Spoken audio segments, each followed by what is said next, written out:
Market से एक नया बिल्कुल ताज़ा एक फेरोमैग्नेटिक मेटल खरीद के लाते हैं जिसके अंदर डोमेन जो है वो रैंडमली अलाइंग मतलब कि overall net magnetic field zero है अगर हमने उसे किसी भी मैग्नेटिक फील्ड में नहीं रखा है ना। जैसे ही हम इस मैग्नेटिक मटेरियल को एक मैग्नेटिक फील्ड इंटेंसिटी एच के अंदर रखते हैं, यहाँ पे एच क्या है, मैग्नेटिक फील्ड इंटेंसिटी को रिप्रेजेंट करता है, बेसिकली रिप्रेजेंट करता है एक्सटर्नल फील्ड जो हमने अप्लाई की है।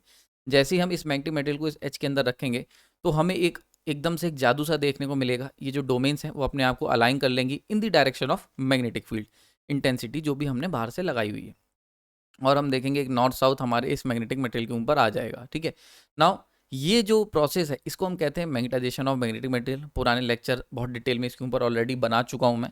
ठीक है, तो ये चीज़ अगर आपने नहीं देखी है तो मैग्नेटिक मटेरियल सीरीज को आप शुरुआत से देखें। मटेरियल में हमने इसके ऊपर एक बहुत अच्छा और डिटेल डिस्कशन किया हुआ है। तो इस पूरे प्रोसेस को हम लोग कहते हैं magnetisation of magnetic material. Now जब भी कोई मैग्नेटिक मटेरियल मैग्नेटाइज हो जाएगा तो उसके अंदर भी फ्लक्स आ जाएगा। तो मान के चलते हैं यहाँ पे फ्लक्स इस तरीके से एंटर होगा और नॉर्थ से फ्लक्स बाहर निकलेगा। ना अगर मैं ये जो फ्लक्स बाहर निकल रहा है इसे एक मीटर स्क्वायर के एरिया से बाहर निकालूं, ठीक है, और जब मैं इसको बाहर निकालूंगा तो कुछ इस तरीके से ये फ्लक्स इस एरिया से पर्टिकुलर एरिया से बाहर निकलेगा और इसको मैं कह देता हूँ फ्लक्स फाई। ना अगर मैं क्या करता हूँ इस फ्लक्स फाई को, यानी कि ये जो फ्लक्स जो बाहर निकल रहा है, ठीक है, मैग्नेटिक फ्लक्स जो बाहर निकल रहा है उसको अगर एरिया से डिवाइड कर दूं तो इसको हम कह देते हैं फ्लक्स डेंसिटी। आपको डेंसिटी का वर्ड हमेशा पता होगा, बहुत कॉमन सा है। डेंसिटी की जब भी बात करते हैं तो कोई भी quantity divide by per unit area हो जाता है। अगर हम एरिया डेंसिटी की बात करते हैं, वॉल्यूम डेंसिटी की बात करते हैं तो certain quantity divide by volume, यानी कि पर्टिकुलर वॉल्यूम में से कितनी चीज़ बाहर निकल रही है। तो वैसे ही यहाँ पे हम लोग एरिया की बात करते हैं तो मैग्नेटिक फ्लक्स डेंसिटी बेसिकली हम लोग इसके अंदर डिवाइड करेंगे इसे एरिया से। तो यानी कि 1 मीटर स्क्वायर का जो एरिया है जो हमने ये बनाया हुआ है इसमें से कितना फ्लक्स बाहर निकल रहा है, that is what we called magnetic flux density. Clear हो गया यहाँ पे। सो ये आपकी मैग्नेटिक फ्लक्स डेंसिटी निकल के आ गई। नाउ ये जो होती है मैग्नेटिक फ्लक्स डेंसिटी, ये बेसिकली ये बताती है कि जो तुम्हारी मैग्नेटिक फील्ड इंड्यूस हुई है उसकी क्या स्ट्रेंथ है।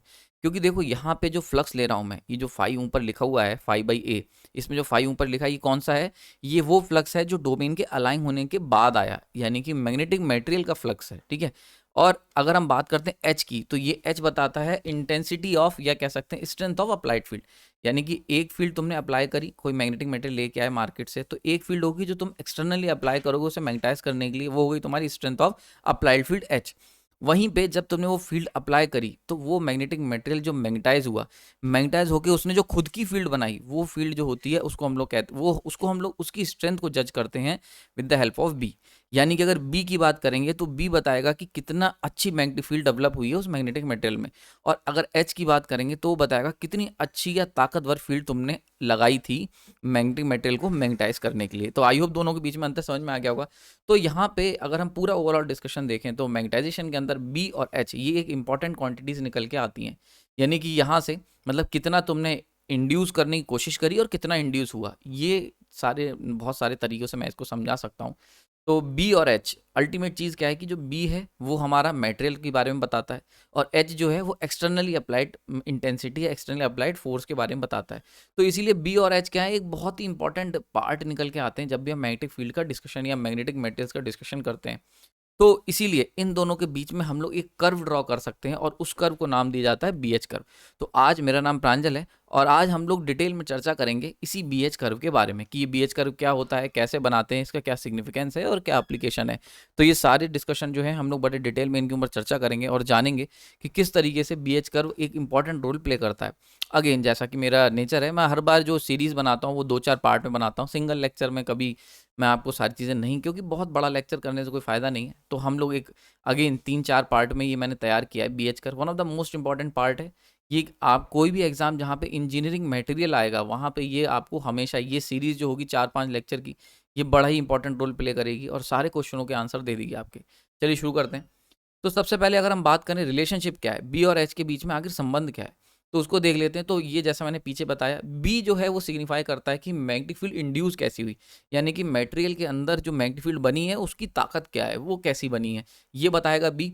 और वहीं पे एच क्या सिग्निफाई करेगा, एच सिग्निफाई करेगा एक्सटर्नल फील्ड की स्ट्रेंथ, यानी कि जो एक्सटर्नल फील्ड तुमने अप्लाई करी थी उसकी स्ट्रेंथ क्या है। देखो एक बात बड़ा अंतर है इन दोनों में, बी डेंसिटी को बता रहा है यानी कि फ्लक्स कितना बना डिवाइड बाई एरिया, जबकि एच क्या है इंटेंसिटी को बता रहा है। ये बात हमेशा याद रखना।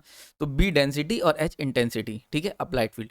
इंपॉर्टेंट चीज़ ये है कि बी जो है वो एक मैग्नेटिक मटेरियल की प्रॉपर्टी है, जबकि एच जो है ये एक्सटर्नली हमने अप्लाइड की है, ठीक है।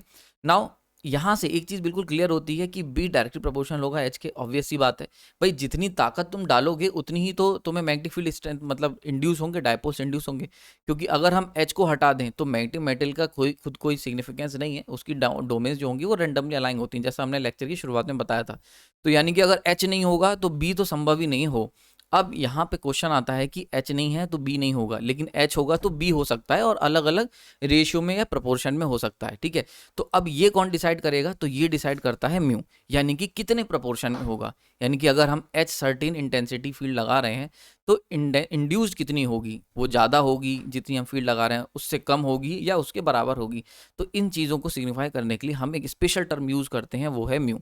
नाउ एक और इंपॉर्टेंट चीज़ आ जाती है यहाँ पे, ये जो म्यू है ये है रिलेटिव परमेबिलिटी, और ये one of the most important part होता है।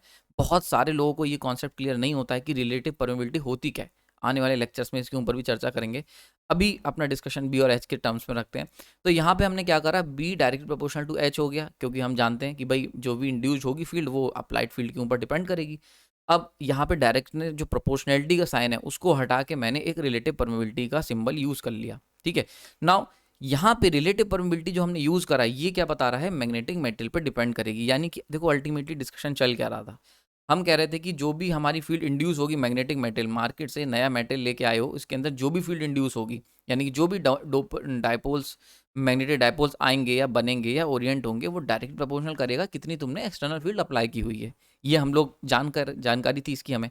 लेकिन यहाँ पे एक इंपॉर्टेंट चीज़ मिस हो गई कि भैया मटेरियल की भी तो कुछ प्रॉपर्टी डालो, क्योंकि अगर मान के चलते हमने सेम फील्ड एच अप्लाई करी, अब ये सेम फील्ड एच अगर तुम फेरोमैग्नेटिक पे अप्लाई करोगे, डाया पे अप्लाई करोगे, पैरा पे अप्लाई करोगे, तो ये बदलती चली जाएंगी, ठीक है। तो ये बात समझ में आ रही है। तो यानी कि मैग्नेटिक मटेरियल की भी एक प्रॉपर्टी होती है। तो ये जो मैग्नेटिक मटेरियल है इनका नेचर भी तो हमें इंक्लूड करना पड़ेगा इक्वेशन में, क्योंकि अगर हम इसको डायरेक्टली हम ये भी तो लिख सकते थे बी इक्वल टू एच, अगर ऐसा कर देते हैं तो इसका मतलब जितनी फील्ड अप्लाई करी है उतने के उतने डायपोल्स इंड्यूस हो गए। पर रियलिटी में ऐसा संभव नहीं है, क्योंकि हर मटेरियल के अंदर जो डायपोल्स होते हैं वो अलग अलग तरीके से ओरिएंट होते हैं। भाई किसी में डोमेन्स होंगी, किसी में अपोजिट डायरेक्शन में ओरिएंटेशन होगी, किसी में सेम होगी पर दूर दूर एटम्स होंगे, ठीक है। तो ये सारे व्यवहार पे डिपेंड करेगा मटेरियल के नेचर पे। तो इसीलिए मटेरियल नेचर को इंड्यूस कराना बहुत इंपॉर्टेंट है, ठीक है। तो इस इक्वेशन में यानी कि अगर इस इक्वेशन से मैं म्यू हटा दूं तो ये बेमानी हो जाएगी, क्योंकि हम लोग जो होंगे वो मटेरियल के नेचर को गायब कर देंगे पिक्चर से, और ये संभव नहीं है, क्योंकि मटेरियल अलग अलग इंटेंसिटी, एक सेम इंटेंसिटी अप्लाई करने पे अलग अलग डायपोल स्ट्रेंथ के साथ इंड्यूस हो सकता है, ठीक है। तो इसीलिए मटेरियल का नेचर को इंड्यूस करने के लिए, मटेरियल के नेचर को पिक्चर में लाने के लिए रिलेटिव परमेबिलिटी पिक्चर में आती है। क्लियर हो गया यहाँ पे। तो ये क्वेश्चन अगर हम म्यू के बिना अगर हम इस इक्वेशन की बात करें तो ये क्वेश्चन गलत हो जाएगी टोटली, क्योंकि ऐसे केस में हम लोग मटेरियल के ऊपर डिपेंडेंसी खत्म कर देंगे, जबकि ये संभव नहीं है। क्लियर हो गया यहाँ पे। आई होप ये समझ में आ गई होगी। नाउ अब जरा बहुत ध्यान से समझते हैं इस इक्वेशन को, एक और तरीके से, एक और नज़रिए से देखते हैं। इस नज़रिए से शायद आपको बहुत इजीली समझ में आ जाएगा, क्योंकि ये हम सब लोगों का एक्सपीरियंस है। तो अगर हम B equal to mu H की बात करें तो यहाँ पे जो एच है वो टीचर है, यानी कि अगर एक क्लास में हम लोग बात कर रहे हैं, एक क्लास के रूप में समझें, तो B equal to mu H को अगर समझने, देखो ये बहुत ज़रूरी है समझना है। कर्व तो यार तुम्हें किसी बुक में मिल जाएगा, ये इक्वेशन एक लाइन में बुक्स में कंप्लीट हो जाती है, और नेक्स्ट लाइन से कर्व बना देते हैं और डायरेक्टली एक न्यूमेरिकल दे के काम खत्म हो जाता है। पर इसकी गहराइयों में जाना ज़रूरी है, क्योंकि यही हमारे चैनल का कॉन्सेप्ट रहा है। मैंने हमेशा ही कोशिश करी है कि कोई चीज़ भी आपको अगर पढ़ा रहा हूँ तो वो डिटेल में जाके एकदम उस पर चर्चा की जाए, ठीक है। तो अगर हम इस इक्वेशन को एक बार और एक नज़रिए से समझने की कोशिश करें तो B equal to mu H, यहाँ पे एच क्या है, एच है टीचर के ऊपर डिपेंड करना, यानी कि इंटेंसिटी। तो my knowledge and teaching skills, यानी कि मैं तुम्हें कितनी नॉलेज दी। एक क्लास में अगर बच्चे बैठे हैं तो टीचर के टीचिंग स्किल कैसे हैं, टीचर कैसा पढ़ा रहा है, उसकी नॉलेज कितनी है, ये हो गया एच, यानी कि एक्सटर्नल फैक्टर जो तुम्हें नॉलेज देने के लिए डिलीवर होता है। यहाँ पे बी क्या है, बी है आपकी नॉलेज, यानी कि तुम कितना गेन कर पाए। क्लियर हो गया। यानी कि मैंने तुम्हें एक सर्टेन लेवल की नॉलेज दी, मेरे एक स्किल है, मान लेते हैं मेरे पास नॉलेज बहुत है पर टीचिंग स्किल नहीं है, जो कि जनरली देखने को मिलता है। बहुत टीचर होते हैं, नॉलेज होती है पर पढ़ा नहीं पाते। तो वहीं पे यानी कि एच जो होगा एक्सटर्नल फील्ड इंटेंसिटी, ये डिपेंड करेगा कि टीचर तुम्हें कितनी नॉलेज डिलीवर कर रहा है, कैसे डिलीवर कर रहा है। क्लियर हो गया। इंटेंसिटी कैसी है उस टीचर की। बी हो गया तुम्हारा दिमाग, यानी कि तुम्हारी नॉलेज कितनी है, ठीक है। नाउ इन दोनों के बीच में एक बड़ा इंपॉर्टेंट चीज आ जाता है म्यू। नाउ यहाँ पे म्यू है तुम्हारा फोकस और आईक्यू, यानी कि मैंने तुम्हें मान लेते हैं कोई चीज सिखाई, तुम उसको कितना रिटेन कर पाओगे, कितना नॉलेज ले पाओगे, ये डिपेंड करेगा तुम्हारे फोकस और आईक्यू पे। तो अगर मेरे टीचिंग स्किल को तुम्हारे फोकस और आईक्यू से मिला दें तो हम समझ जाएंगे, उतनी ही नॉलेज आप लेके जा पाओगे। तो देखो म्यू जो होता है ये हमारे हर स्टूडेंट का अलग हो जाता है, क्योंकि देखो अगर मान के चलते हैं फॉर एग्जांपल मेरी सीरीज 4000 लोग देखते हैं मेरे लेक्चर्स, लेकिन क्या 4000 लोगों के पास एक सी समझ होगी? ऐसा नहीं हो सकता। क्यों? क्योंकि हर एक का फोकस और कंसंट्रेशन और आईक्यू लेवल अलग होगा। ठीक है, तो मैं जितनी नॉलेज डिलीवर कर रहा हूँ चैनल पे अपने, जो अगर आप ये वीडियो देख रहे हो तो यहाँ से जो नॉलेज निकल रही है वो कांस्टेंट है, एच हो गई। ठीक है, वो मेरे सेम है सारे स्टूडेंट के लिए। लेकिन यहाँ पे जो स्टूडेंट की जो वेरिएबिलिटी आ जाती है, यानी कि तुम्हारा आईक्यू और फोकस कैसा है, ठीक है, तो तुम्हारे ऊपर जो डिपेंडेंसी हो गई वो हो गई म्यू, यानी कि तुम्हारी परमेबिलिटी ऑफ नॉलेज। जैसे हमने अभी पीछे देखा था ना मैग्नेटिक परमेबिलिटी, वैसे ये है स्टूडेंट परमेबिलिटी, यानी कि ये डिपेंड करेगा स्टूडेंट का आईक्यू कैसा है और कितने कंसंट्रेशन के साथ आप लेक्चर देख रहे हो, साथ में खा रहे हो, पॉपकॉर्न खा रहे हो, या मूवी की तरह देख रहे हो, या कॉपी पेन लेके पढ़ रहे हो। सो ये जो पर्टिकुलर फैक्टर है decided by mu. Now in दोनों को जब मैं मल्टीप्लाई कर दूंगा तो वो निकल के आएगा तुम कितनी नॉलेज रिटेन करके जाओगे, यानी कि तुम्हारे अंदर कितने डायपोल्स अलाइंग हुए, तुम्हारे कितने न्यूरॉन्स ने उस एनर्जी को स्टोर करा, तो तुम्हारे दिमाग में कितनी नॉलेज इस लेक्चर को देखने के बाद होगी। ठीक है, अगर ओवरऑल कंक्लूड कर लें तो इस लेक्चर को देखने के बाद तुम कितना सीखोगे वो डिपेंड करेगा मैंने कैसा पढ़ाया इनटू तुम्हारा आईक्यू और कंसंट्रेशन कैसा था। आई होप ये चीज समझ में आ गई होगी, खून में उतर गई होगी इक्वेशन आपके अब तक। ठीक है, आगे चलते हैं।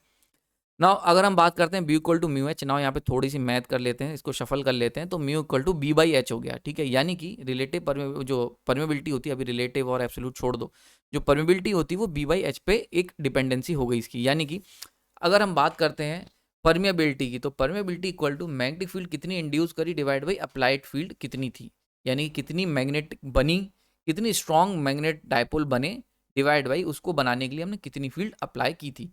ठीक है, तो इसको जरा समझ लेते हैं। तो मैग्नेटिक फील्ड इंड्यूस मतलब कितने डोमेन्स जो थे, या डोमेन्स कह लो या डायपोल कह लो, कितने डोमेन या डायमोन डोमेन्स एंड डायपोल अलाइंग हुए, डिवाइड बाई कितनी इंटेंसिटी की तुमने फील्ड अप्लाई करी थी, यानी कि जो एक्सटर्नल नॉर्थ साउथ लगाया था, जो एच हम लोग एक ऑरेंज कलर के एरो से बना रहे थे, वो कैसा था। ठीक है, कितने स्ट्रॉन्ग था। क्लियर हो गया यहाँ पे? तो आई होप ये पिक्चर से विजुलाइज हो गया होगा। तो अब B equal to mu H, ये सारी इक्वेशन समझ में आ गई होंगी।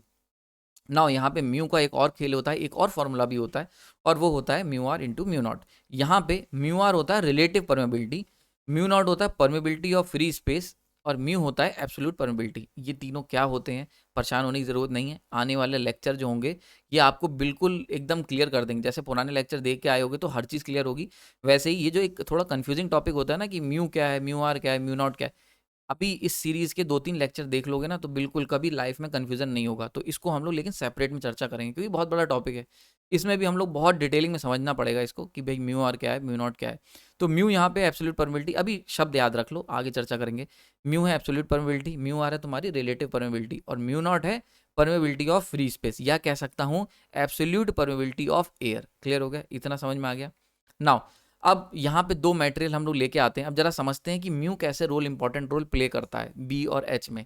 यानी कि बी अभी तक हमने क्या क्या सीख लिया, अगर मैं इसको एक लाइन में बताऊं तो हमने सीखा बी हो, हम सबसे पहले अप्लाई करेंगे एच। एच क्या होगा, जो हम मैग्नेटिक मेटल मार्केट से लेके आए हैं उसके ऊपर कितनी स्ट्रॉन्ग की फील्ड लगा रहा हूँ मैं बाहर से, तो ये होगी एच। ना जैसे ही मैं एच लगाऊंगा तो इसके अंदर डोमेन्स अपने आप को अलाइन करेंगे, तो मान के चलते हैं डोमेन्स ने अपने आप को अलाइन कर लिया, तो डोमेन्स के अलाइन करने की वजह से जो फ्लक्स जनरेट होगा वो पर्टिकुलर, यानी कि पर्टिकुलर एरिया में जो फ्लक्स जनरेट होगा, this is what we called B, flux density. Clear हो गया?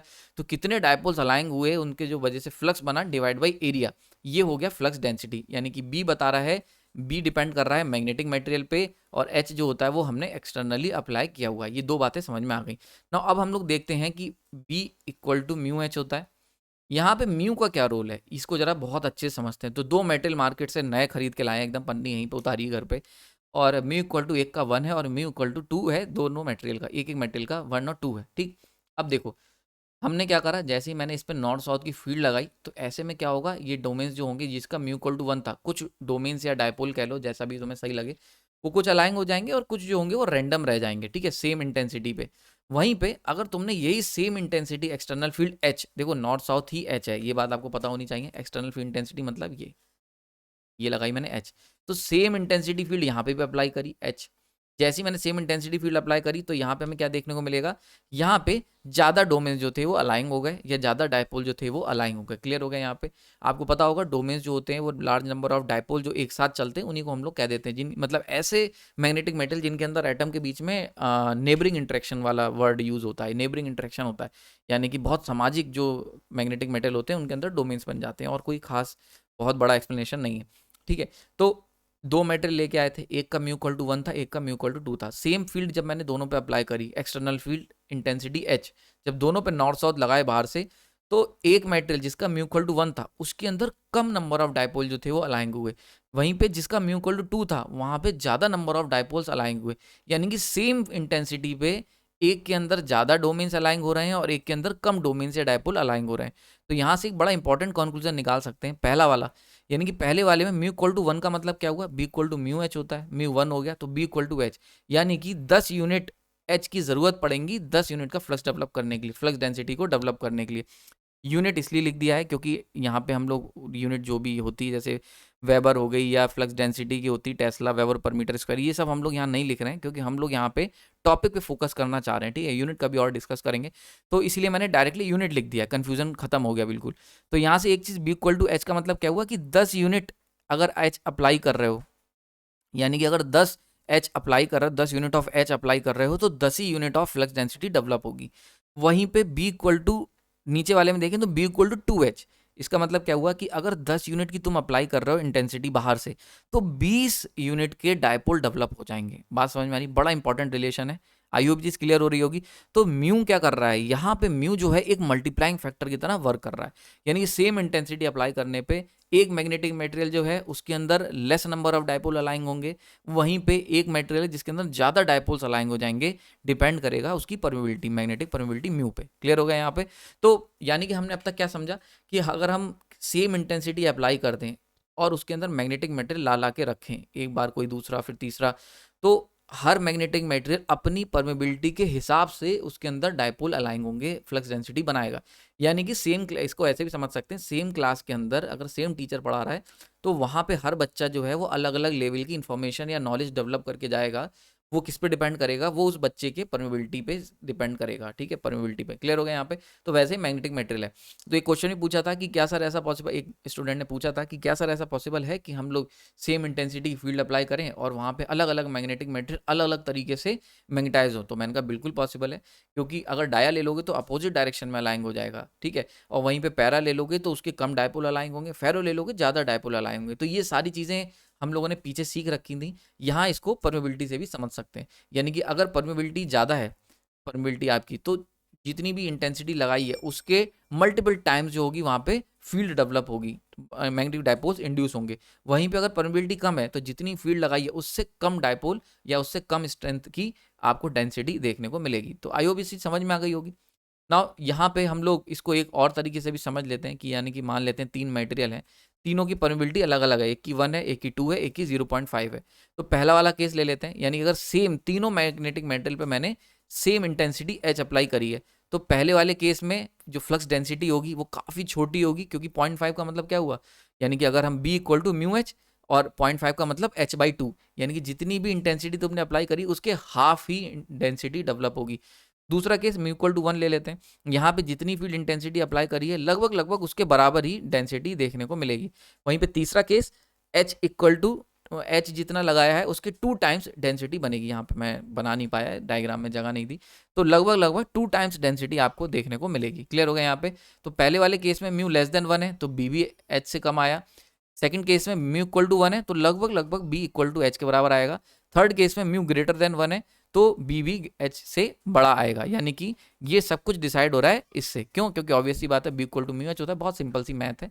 बस मैं आपको विजुलाइज कराने की कोशिश कर रहा हूँ। ये सब चीज़ें तुमने पढ़ी होंगी लेकिन विजुलाइज नहीं होगा, ये लेक्चर आपको पूरा कोर के अंदर विजुलाइज करवा देगा कि किस तरीके से चीज़ें हो रही हैं आपके आसपास मैग्नेटिक मटेरियल के अंदर। क्लियर हो गया। अभी तक हमने जितना भी डिस्कशन करा हमने उसमें सारी बातें सीख ली कि भाई परमिबिलिटी क्या होती है, बी एच क्या होता है, ये सब हमने सीख लिया, बी और एच के बीच में क्या रिलेशन होता है। लेकिन अभी भी हम लोगों ने कर्व के बारे में कोई चर्चा नहीं करी यार। जो टॉपिक था बी एच कर्व वो तो अभी तक आया ही नहीं, तो जरा उसके बारे में चर्चा कर लेते हैं। तो अगर हम बी एच कर्व की बात करते हैं तो बी और एच कर्व को बनाने के लिए सबसे पहले हमें रिलेशन याद रखना पड़ेगा, जो पीछे हमने बहुत देर से चर्चा कर रखी है। तो बी एच कर्व की अगर बात करें तो B equal to mu H, या इसको रिवर्स कर लेता हूँ मैं, एक्सचेंज कर लेते हैं, तो mu equal to B by H. ना यहाँ पे अगर हम बी बाई एच के कर्व की बात करें तो बी, अगर मैं बी को बना दूँ वाई एक्सिस पे और एच को बना देता हूँ एक्स एक्सिस पे, तो यहाँ पे ये जो हमें कर्व देखने को मिलेगा, यानी कि बी और एच के बीच का जो कर्व होगा this curve is known as B H curve. यानी कि जनरली अगर हम लोग बात करते हैं बी एच कर्व की, तो बी वाई एक्सिस पे और एच एक्स एक्सिस पे, यानी कि मैग्नेटिक डेंसिटी और मैग्नेटिक इंटेंसिटी के बीच का जो रिलेशन है, अगर मैं उसको कर्व के रूप में प्लॉट कर देता हूँ तो वो तुम्हारा बी एच कर्व हो जाएगा। क्लियर हो गया यहाँ पे ना। यहाँ पे आप बड़ा इंटरेस्टिंग चीज़ हमें देखने को मिल सकती है। ये जो कर्व मैंने बनाया है इसका कुछ स्लोप होगा, इसी को हम लोग स्लोप कह देते हैं इस कर्व को। और इसका जो स्लोप होता है ये होता है आपका मैग्नेटिक परमिएबिलिटी, बहुत इंपॉर्टेंट। यानी कि ये जो आपने कर्व बनाया बी एच कर्व, बी और एच के बीच का जो रिलेशन है उसको अगर हमने कर्व के रूप में रिप्रेजेंट करा, that is what we called B H curve. और अगर हम बी एच इसको कर्व को रिप्रेजेंट करते हैं तो उसका कुछ स्लोप होगा, स्लोप जो होगा वही आपका होता है मैग्नेटिक परमिएबिलिटी। क्लियर हो गया यहाँ पे। स्लोप कैसे कह रहा हूँ, आपको मैथ्स में पढ़ा होगा कि दिस इज योर थीटा, और जो स्लोप होता है वो इक्वल टू होता है टेन थीटा। क्लियर हो गया। नाउ टेन थीटा अगर हम बात करें टेन थीटा की, तो टेन थीटा इक्वल टू कितना होता है, परपेंडिकुलर अपॉन बेस होता है। परपेंडिकुलर हो गया बी और एच हो गया बेस। ठीक है, यहाँ से देख सकते हो दिस। तो देखो सेम चीज़ निकल के आ गई, यानी कि ये कितना निकल के आया, ये निकल के आया क्या आपका म्यू। और यही बात मैंने यहाँ पे लिखी है। तो अगर हम लोग गहराई में जाएं, यानी कि अगर हम लोग बी एच कर्व, अगर आपसे कोई पूछता है बी एच कर्व क्या होता है, तो B H curve basically B और एच के बीच का जो रिलेशन होता है, अगर उसको हम लोग एक कर्व के रूप में प्लॉट कर दें तो वो बी एच कर्व होता है। यहाँ पे उस बी एच कर्व का जो स्लोप है वो क्या होता है, तो वो होता है आपका मैग्नेटिक परमेबिलिटी। ये हम कैसे कह सकते हैं, हम इसको इस तरह से कह सकते हैं, क्योंकि अगर स्लोप बनाओगे तो slope equal to tan theta, tan theta equal to perpendicular upon base. Now यहाँ पे परपेंडिकुलर क्या है आपका, परपेंडिकुलर है तुम्हारा फ्लक्स डेंसिटी, और बेस क्या है इंटेंसिटी। तो यहाँ से हम इजीली निकाल सकते हैं बी बाई एच, और ये बी बाई एच ही आपका this one is your permeability. तो आई होप समझ में आ गया होगा। तो हम लोग जब भी बी एच कर्व की बात करेंगे, तो अगर उसका स्लोप की बात करेंगे तो वो होगी परमेबिलिटी, मैग्नेटिक परमेबिलिटी। ये आपको याद रखना पड़ेगा। कर्व कोई भी बना लेगा, पर उसकी बारीकियां याद रखना बहुत जरूरी है। इंपॉर्टेंट एनालिसिस होने वाला है, क्योंकि हम यूं ही तो कोई टॉपिक नहीं छोड़ते। तो importance of slope in BH curve, तो स्लोप का इंपॉर्टेंस क्या है उसको जरा समझ लेते हैं। स्लोप यानी कि मैग्नेटिक परमेबिलिटी। तो आई होप बीएच कर्व समझ में आ गया होगा। उसका जो बीएच कर्व जो बनेगा, उसका जो स्लोप होगा वो आपकी मैग्नेटिक परमेबिलिटी होगी, मैंने अभी पीछे बताया ना। अगर हम इसके बेसिस पे एनालाइज करें तो तीन तरीके के मटेरियल पॉसिबल हो सकते हैं। एक हो सकता है जिसके अंदर जो स्लोप है वो 45 डिग्री से ज़्यादा का हो। दूसरा हो सकता है जिसके अंदर स्लोप जो है वो 45 डिग्री का ही हो। और तीसरी कंडीशन हो सकती है कि ऐसा मेटेरियल जिसके अंदर जो स्लोप है वो लेस देन 45 डिग्री हो। तो पहला केस हम कह देंगे हाई स्लोप का केस है, ऑब्वियस सी बात है। जैसे हम स्लोप का मतलब आप लोग जानते हो कि स्लोप इजीली देख के बता सकते हो भाई। स्लोप ये होता है कितनी तेजी से तुम नीचे गिरोगे अगर उस पर बॉल रख देते हैं। ठीक है, तो बॉल रखोगे वो कितनी तेजी से नीचे जाएगी, या टेन थीटा अगर मैथमेटिकली देखना चाहते हो। तो पहला केस हो गया हाई स्लोप का, दूसरा केस हो गया स्मॉल स्लोप का, और तीसरा हो गया वेरी स्मॉल स्लोप। ये तीन कैटेगरी में हम मेटेरियल को बांट सकते हैं, दुनिया के जितने भी मैग्नेटिक मेटेरियल हैं। नाउ पहले मेटेरियल की अगर बात करें तो इससे हम क्या क्या जानकारी ले सकते हैं, यानी कि अगर तुम्हें केवल बीएच कर दे दिया जाए हाई स्लोप का, तो इससे क्या क्या बातें आप पता कर सकते हो। तो पहली बहुत इंपॉर्टेंट बात हम ये कह सकते हैं कि अगर किसी कोई ऐसा मैग्नेटिक मटेरियल है जिसके बीएच कर्व का स्लोप हाई है, यानी कि ग्रेटर देन 45 डिग्री है, तो ऐसे केस में small supply of H generates a huge B. इसको समझ लो कि अगर कोई ऐसा मटेरियल है मैग्नेटिक मटेरियल जिसका स्लोप 45 से ज़्यादा है, तो ऐसे केस में छोटी सी इंटेंसिटी लगाने पे बहुत बड़ी मैग्नेटिक फील्ड इंड्यूस हो जाएगी। यहाँ से ये हम कैसे कह सकते हैं, इस तरीके से देख लो।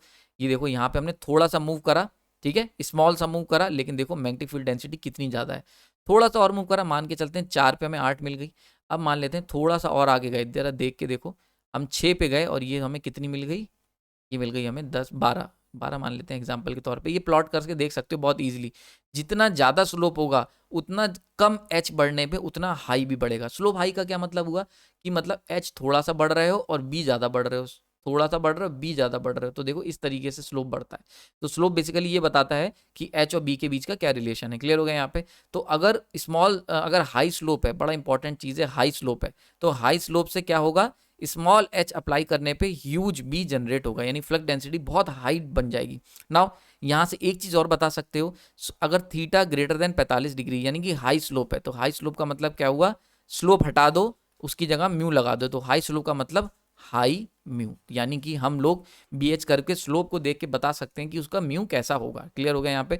तो यहाँ पे म्यू ग्रेटर देन 1 होगा, यानी कि मल्टीप्लाइंग फैक्टर। मैंने आपको पीछे एक चीज़ और बताई थी, म्यू क्या होता है, म्यू होता है तुम्हारा मल्टीप्लाइंग फैक्टर की तरह वर्क करता है। तो अगर म्यू ग्रेटर देन 1 है तो यानी कि बी जो होगा बहुत तेजी से मल्टीप्लाई होगा, मल्टीपल टाइम्स होगा एच के। क्लियर हो गया यहाँ पे। तो म्यू अगर ग्रेटर देन 1 है, 4 हो गया, तो यानी कि 4 गुना बी बनेगा स्मॉल एच अप्लाई करने पे। क्लियर हो गया यहाँ पे। तो यहाँ से ये कई सारे मैसेज आप लेके जा सकते हो जो भी तुम्हें सही लगे।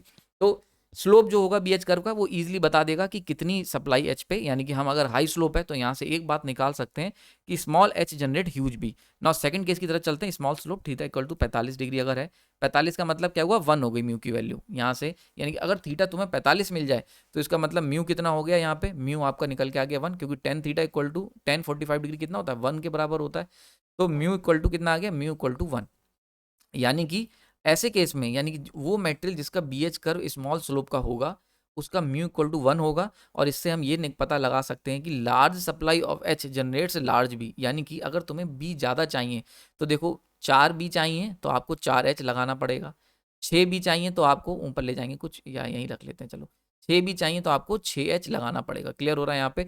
तो ये लगभग लगभग सेम वर्क करेगा, यानी कि B almost equal to H के बराबर निकल के आएगा। तो अगर तुम्हें लार्ज B चाहिए, यानी कि बहुत ह्यूज मैग्नेटिक फील्ड डेवलप करनी है, इंड्यूस करवानी है, तो उसके लिए ह्यूज इंटेंसिटी भी चाहिए होगी। क्लियर हो गया? तो ये यानी कि ऐसे मटेरियल जिनका म्यू इक्वल टू 1 या क्लोज टू 1 होता है, ऐसे मटेरियल के अंदर आपको लार्ज इंटेंसिटी अप्लाई करनी पड़ती है लार्ज मैग्नेटिक फील्ड डेंसिटी को डेवलप करने के लिए। क्लियर हो गया? तो ये मैसेज निकाल सकते हो ना। तीसरा केस देख लेते हैं बहुत जल्दी से। तीसरा केस होता है वेरी स्मॉल स्लोप का। वेरी स्मॉल स्लोप से हम इजीली देख सकते हैं यहाँ पे huge supply of H generate very small B, यानी कि छोटी सी भी अगर तुम्हें मैग्नेटिक फ्लक्स डेंसिटी बनानी है तो उसके लिए बहुत ही ह्यूज सप्लाई ऑफ H की जरूरत पड़ेगी, यानी बहुत हाई इंटेंसिटी की फील्ड लगानी पड़ेगी। देख सकते हो 10 की इंटेंसिटी फील्ड लगाई तो 1 यूनिट ऑफ बी मिलेगा। क्लियर हो रहा है? तो 10 यूनिट H लगाने पर 1 यूनिट बी की मिलेगी अगर थीटा तुम्हारा स्मॉल होगा, वेरी स्मॉल स्लोप। क्लियर हो गया यहाँ पे? तो आई होप इंटेंसिटी समझ में आया होगा BH कर्व क्या होता है, और केवल अगर BH कर्व तुम्हें दे दी जाए 3-4 मटेरियल के तो वहां से क्या क्या बातें निकाल के ला सकते हो। क्लियर हो गया ना? यहाँ से अगर मैं आपसे एक सीक्रेट क्वेश्चन पूछूं कि क्या यहाँ पे देख के बता सकते हो यार कि मैग्नेटिक मटेरियल वो कौन सा होगा, तो तुम कहोगे यस सर ये भी बताया जा सकता है।